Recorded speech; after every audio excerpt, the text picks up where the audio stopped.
वरहमतुल्लाहि वबरकातुहू। कायद-ए-आज़म मोहम्मद अली जिन्ना का यौम पैदाइश आप तमाम हज़रात को मुबारक हो।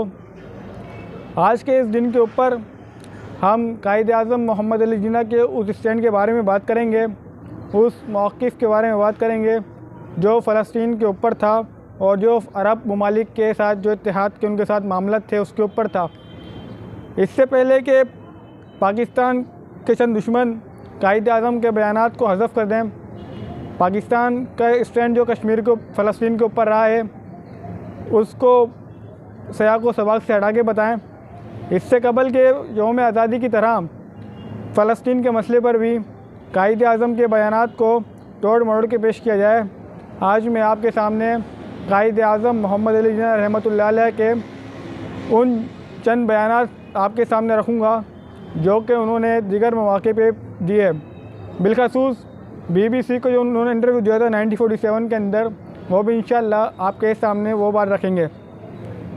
अगर हम पाकिस्तान की स्टैंड के बारे में बात करें फ़लस्तीन के ऊपर, तो रोज़ अव्वल से फ़लस्तीन के ऊपर हमारा एक वाज़ेह स्टैंड रहा है। 1967 की वॉर के अंदर बाकायदा पाकिस्तान के जेट अरब ममालिक की तरफ से लड़े और इसराइल को धूल चढ़ाई। वो अलग बात है कि उस जंग के अंदर अल्लाह रब्बुल इज़्ज़त ने हमें शिकस्त अता फरमाई। तो शुरू करते हैं आज के व्लॉग कायद-ए-आज़म के 1947 के एक बयान से जो उन्होंने बम्बई के अंदर एक जलसे के अंदर किया था। कैसे फरमाते हैं, it is no question of a nation from Jews of in फ़लस्तीन, they are lost 200 years ago with the help of Britain and American money। Quaid-e-Azam रहमतुल्लाह अलैह फरमाते हैं, ये बयानात उनका बम्बई के अंदर था 1945 के अंदर।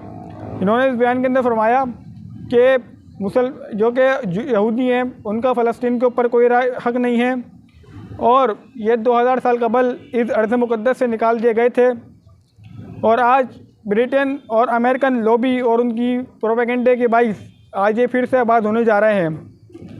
कायद-ए-आज़म ने BBC को इंटरव्यू देते हुए कहा कि Pakistan will never other option out to accept Arab ना support Arabs. He repeat his question. He condemned the strongest possible manner to injustice of cruel decision of the UNO concerning the position of the Palestine। जब 1947 के अंदर एक bill pass हुआ जिसको partition plan कहते हैं, इस प्लान के अंदर अमेरिका ने इसकी हिमायत के अंदर 33 वोट दिए, बल्कि सब यानी कि जो बिल था वो ये था कि फ़लस्तीन दो कौमी नज़रिया है और इसको 2 रियासतों में तकसीम कर दिया जाएगा, जिसको कायदे मोहतरम ने इसकी मजम्मत की और इसके ख़िलाफ़ बात की। और कायद-ए-आज़म मोहम्मद अली जिन्ना ने यह भी फरमाया पार्टीशन प्लान जो है बुनियादी तौर पे आगे चल के अरब के लिए मौत साबित होगा। इस सिलसिले के अंदर कायदे मोहतरम ने अमेरिकन सदर हेनरी ट्रूमन को भी ख़त लिखा और अपने तहफ़्फ़ुज़ात से आगाह किया, जिसके बाद पाकिस्तान को अमेरिका की तरफ से एक मायूस कुन जवाब मिला। और 1947 के अंदर, सितंबर 1947 के अंदर जब ये पार्टीशन प्लान आया UNO के अंदर, तो अमेरिका ने उसको 38 वोट से यानी कि सपोर्ट किया।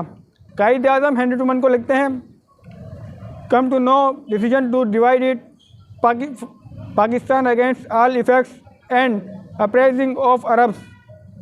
He endorsed to convince the American President Henry Truman cable message Jinnah made the appeal to that able right of Palestinians and fired to convey fitful of Palestine, but the right of the Jews got 33 votes favors of Palestine less। help causes of Arabs in the Pakistan is very possible way।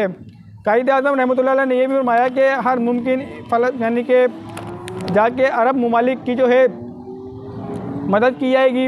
इस सारे सिलसिले के अंदर हमने ये भी देखा कि कायद-ए-आज़म मोहम्मद अली जिन्ना ने वसाइल ना होने के बावजूद फ़लस्तीन लिबरेशन आर्मी PLO की हर मुमकिन अक्सरी मदद की, उनको हथियार पहुँचाए उनकी हर तरह से मुसल्लह मदद की। 1947 के अंदर जब अरब और इसराइल का पहला मार्का तय हुआ, उस सारे मामले के अंदर जो राइफ़ल्स इस्तेमाल हुई वो तमाम की तमाम तकरीबन पाकिस्तान की मरून मिन्नत भी थी। कायद-ए-आज़म रहमतुल्लाह अलैह फरमाते हैं कि इससे पहले कि बैतुल मुक़द्दस पर यहूदी कब्ज़ा हो जाए, तमाम मुसलमान मर्द व ज़न व बच्चों को शर्म से मर जाना चाहिए। इस सिलसिले के अंदर अल्लामा इकबाल यहूद और नसारा की बायस और तासुबाना पॉलिसी के खिलाफ एक बयान देते हैं और इकबाल रहमतुल्लाह अलैह 1933 के अंदर फरमाते थे, है अगर यहूद को है अर्ज़ फ़लस्तीन पर, हिस्पानिया पर हक क्यों नहीं, क्यों अहल अरब का।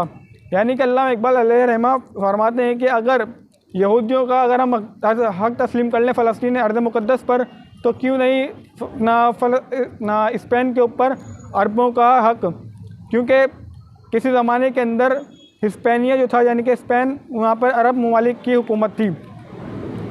तो आज की नशिस्त मुख्तसर नशिस्त का मतलब ये है कि कायद-ए-आज़म के चंद नकात आपके सामने पेश किए जाएँ और कायद-ए-आज़म मोहम्मद अली जिन्ना रहमतुल्लाह अलैह के जो उस विज़न को यानी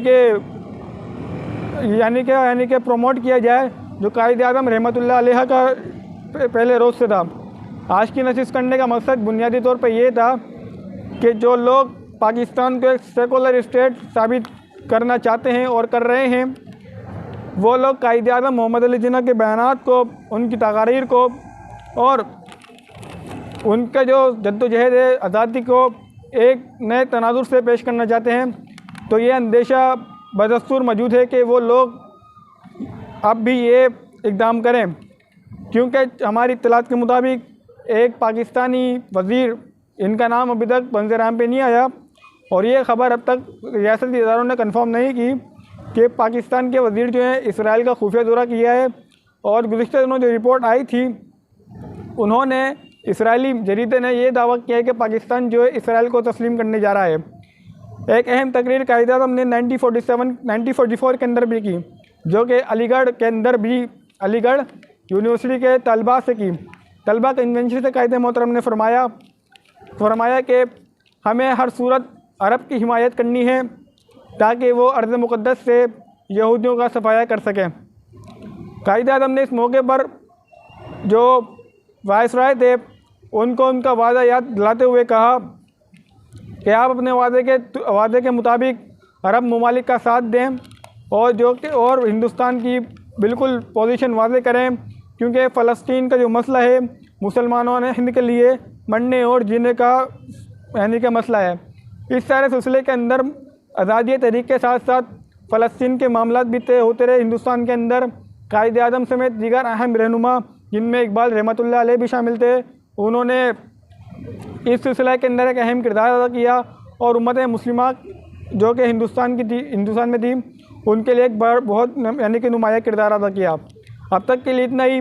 इस मुख्तसर सी वीडियो बनाने का मकसद ये है कि आप लोग कम वक्त के अंदर कायद मोहतरम रहमतुल्लाह अलैह की तकारीर की सिर्फ अक्कासी देख सकें। अब तक के लिए इतना ही। अपने मेज़बान उसामा शेख को दीजिए इजाज़त। अल्लाह हाफ़िज़ नाज़िर। अस्सलामु अलैकुम।